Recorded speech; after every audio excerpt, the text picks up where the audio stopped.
Voici la répartition des demandes clients depuis la prise d'information, la demande d'activation ou d'action, le suivi d'une action jusqu'à la réclamation. Sans entrer dans le détail des motifs et sous-motifs, ce qui surprend, c'est la proportion anormale de suivi avec 39% des appels.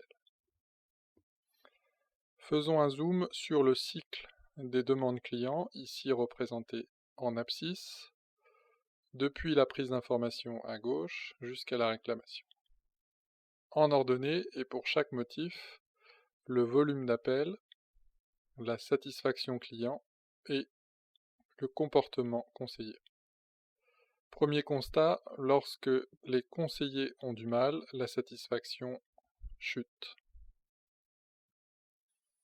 Ce premier motif, qui concentre 10% du trafic, doit être retravaillé en priorité avec les équipes. Même phénomène à la hausse, confirmant la corrélation entre comportement agent et satisfaction client.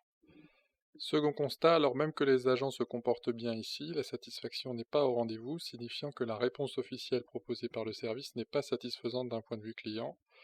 L'un des facteurs explicatifs à l'origine de cette divergence est le produit P2, surreprésenté.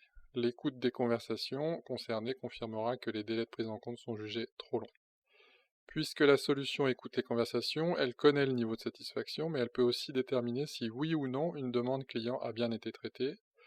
Ici, à chaque demande est associée une action du plus au moins efficace. Toutes les actions à gauche sont synonymes d'une demande résolue et le cumul détermine la FCR ici de 45%.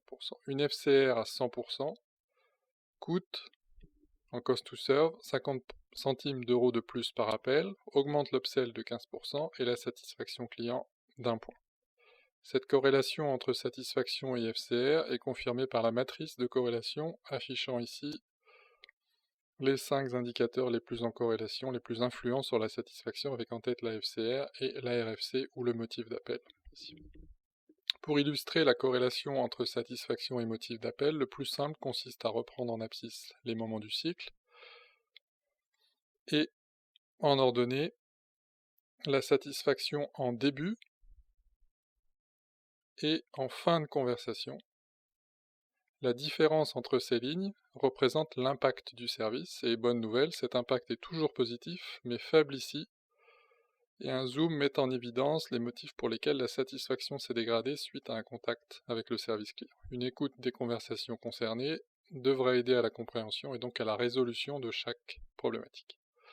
Voici comment le Speech Analytics peut vous aider à écouter et comprendre vos clients, leurs besoins, leurs attentes, frustrations, et à prioriser en conséquence les décisions qui s'imposent.